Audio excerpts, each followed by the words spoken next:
It's Jeremy Sarmiento, who is a Brighton player but has spent the first half of the season on loan at West Brom.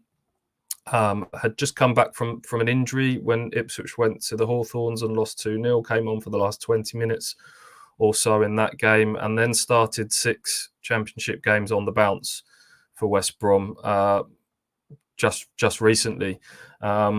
And I think there was a bit of disappointment from West Brom fans when he got recalled from Brighton yesterday, because Matt Phillips is injured for them. Dean Garner's going off to the AFCON.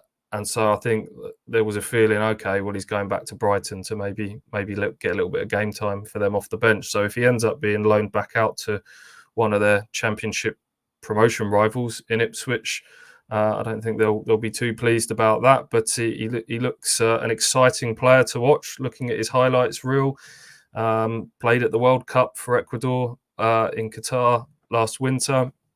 Low centre of gravity, good dribbler, takes people on, primarily plays on the left-hand side, but likes to sort of cut inside.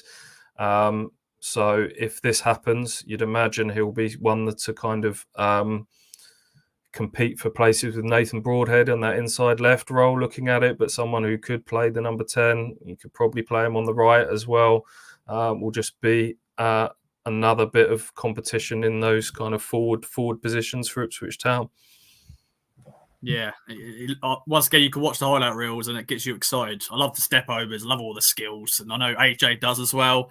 Thoughts on this, mate? Ecuadorian international on loan from Brighton.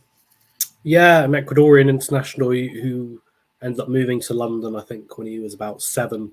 He's always had these kind of dreams of playing for Ecuador, and now he's gone and done that. Had a youth career at some big clubs. I think Brighton ended up getting him from Benfica.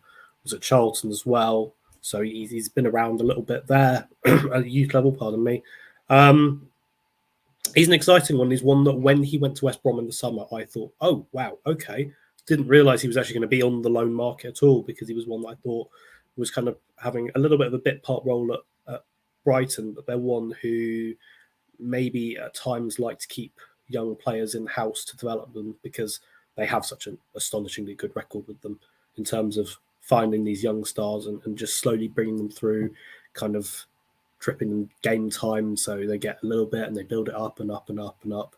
And there's this whole kind of talk about, I don't know if you've seen this online, but with Brighton, that they sell someone for 100 million and then they go out to the streets of some South American country and go, you're the one this time, bring him in. And then all of a sudden he's the player who's coming on in the Premier League and scoring 2 goals against Manchester United and adding another 10 million onto his price tag. To see him drop to the Championship was a surprise, in the sense that I thought he was going to be nearer to the Brighton squad when I saw him move over the summer. But to see him now in a position where Ipswich are hopefully going to be in that conversation to bring him in, that's exciting. It also shows to me as well what the movement has been in terms of the aspirations of what they can do in January, because this probably wouldn't have been a conversation at all over the summer, as you said, because nobody really knew where Town were going to land in the division. If a club knew, Ipswich are going to be in an automatic promotion race or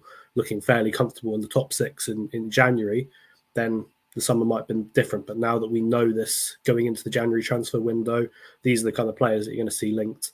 For it to be a player of this profile, I think that's really exciting.